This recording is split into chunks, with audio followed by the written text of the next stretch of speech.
एक ऐसी कहानी जो समय के झुरमुटों में कहीं खो गई थी।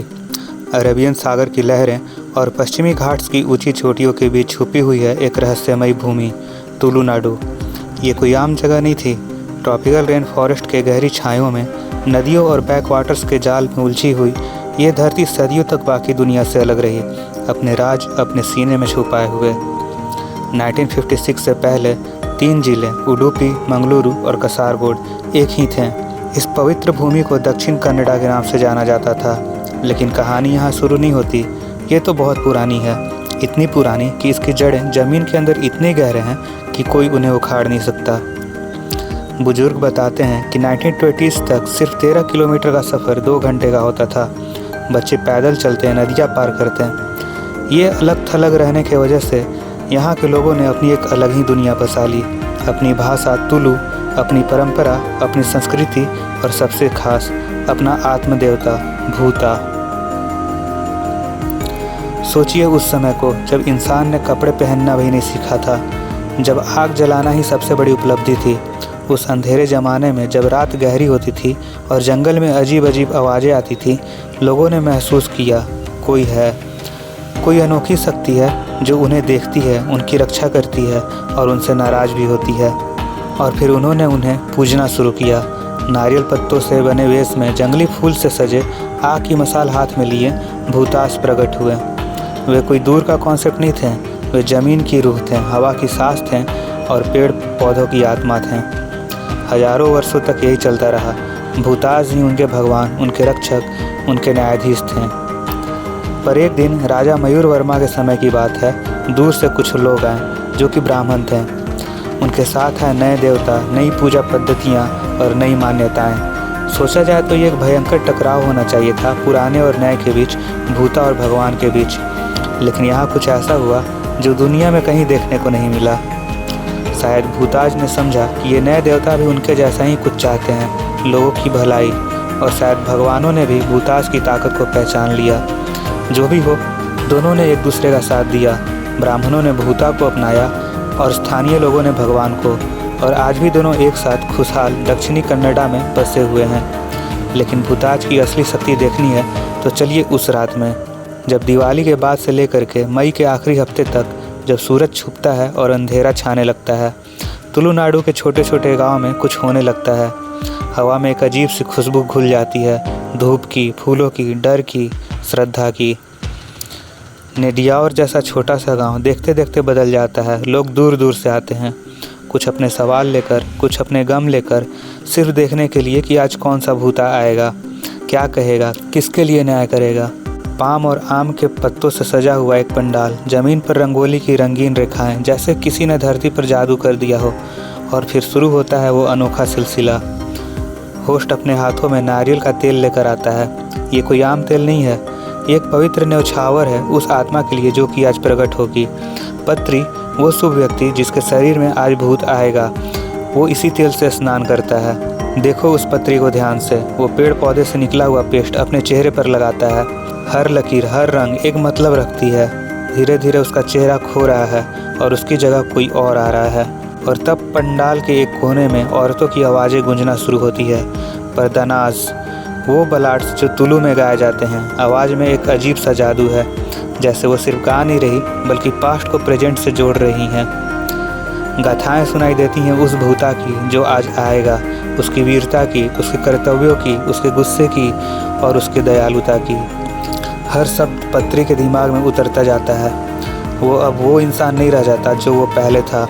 वो तैयार हो रहा है किस्मत का वाहन बनने के लिए। दूसरी तरफ पाम के पत्तों से बना हुआ एक विस्तृत गाउन तैयार हो रहा है।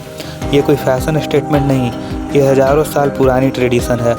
जब कपड़े भी नहीं थे तब भी भूताज ऐसे ही आते थे। एक एक करके पत्री सब कुछ पहनता जाता है। कान और कंधों के आभूषण जैसे किसी योद्धा के लिए हो, कमर का गहना जो कि शक्ति का प्रतीक है, चूड़ियाँ और पायल श्रृंगार और सौंदर्य के लिए। और फिर सबसे महत्वपूर्ण गागरा। जैसे ही वो गागरा पहनता है, एक गहरी धात्विक आवाज़ गूंज उठती है। ये आवाज़ सिर्फ आवाज़ नहीं, एक संदेश है, संदेश कि भूता आ रहा है।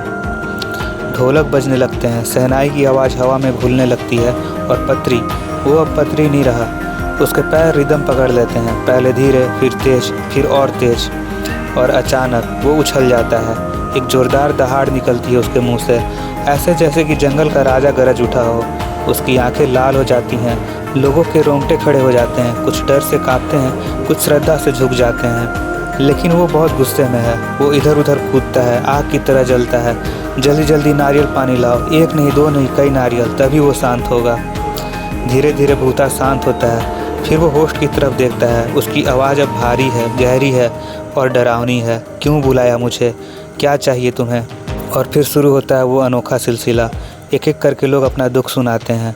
किसी के घर में बीमारी है, किसी का व्यापार ठीक नहीं चल रहा, किसी के घर झगड़ा है तो किसी का खेत सूख रहा है।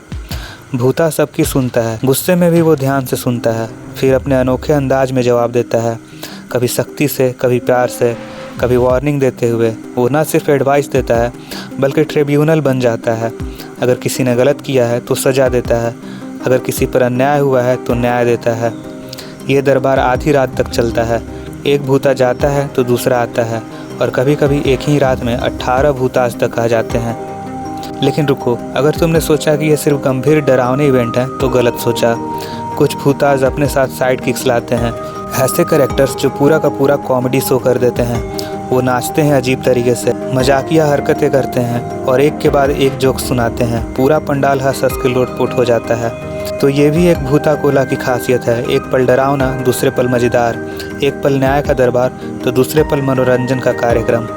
सुबह होने को आती है। भूता को जो भी ऑफरिंग्स दी गई हैं वो सब एक्सेप्ट कर लेता है। अब वो थोड़ा शांत है, संतुष्ट है। वो फिर से वादा करता है, मैं तुम्हारी रक्षा करता रहूँगा, चिंता मत करना। फिर वो बैठ जाता है।